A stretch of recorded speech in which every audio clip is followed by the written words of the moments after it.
India ने केंद्र में सरकार बनाने का ऐलान कर दिया। आज ममता बनर्जी ने साफ ऐलान किया है पश्चिम बंगाल में कि 4 मई को रिजल्ट आने के बाद मोदी सरकार को दिल्ली से उखाड़ फेंकेंगे। ऐसी बदमाश सरकार नहीं चाहिए इस देश को। अब हम इसे समझ लें कि आखिर ममता बनर्जी ने ऐसा क्यों कहा, किस दम पर कहा। क्या ममता बनर्जी के पास बहुमत है? इंडिया गठबंधन के पास 234 सांसद हैं। अब 234 इंडिया गठबंधन के पास हैं, तो संख्या कैसे बढ़ेगी? तब संख्या तो बहुत काफी कम है, यानी कि 40 विधायकों की कमी है। एक बहुत रहस्यमय इसमें यह है कि भारतीय जनता पार्टी के पश्चिम बंगाल के अंदर 12 सांसद हैं। पिछले दिनों मैंने भी खबर बताई थी, कई जगह खबरें सुर्खियों में रही कि पश्चिम बंगाल के 12 सांसदों में भारतीय जनता पार्टी के तकरीबन 6 से 7 सांसद टीएमसी के अंदर शामिल हो सकते हैं, यह खबर चली थी। लेकिन ममता बनर्जी ने शामिल नहीं किया था। लेकिन तस्वीरें अलग अलग समय में अलग अलग तरीके की आती रही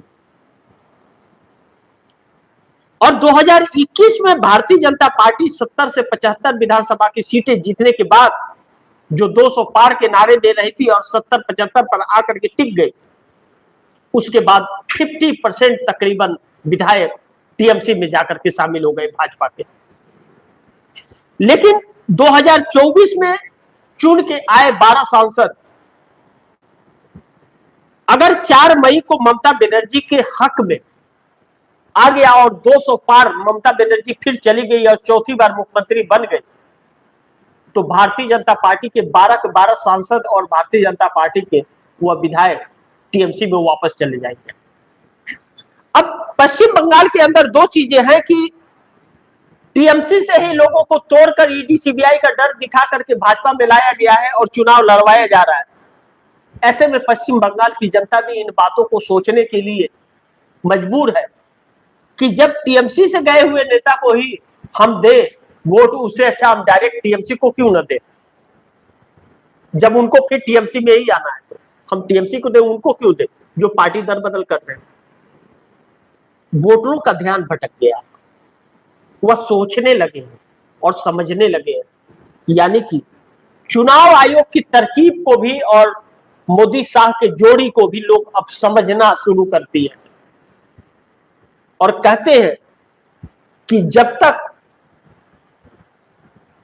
पड़ोसी के घर में फूट नहीं पड़ेगी तब तक आपकी तुती नहीं बोलेगी, और पड़ोसी के घर में फूट नहीं पड़ी तो आपका काम नहीं चलेगा। जो अंग्रेजों का शासन रहा कि फूट डालो राज करो, वही नीति आरएसएस और भाजपा ने अपनाई, मोदी शाह ने। लेकिन जिसके अंदर फूट डालना चाहते थे वह एकजुट हो गया, और ऐसे में अगर 12 सांसद आ गए तो भारतीय जनता पार्टी जो 240 पर है वह सीधे 228 पर आकर के अटक जाएगी और फिर सत्ता बड़ी दूर हो जाएगा।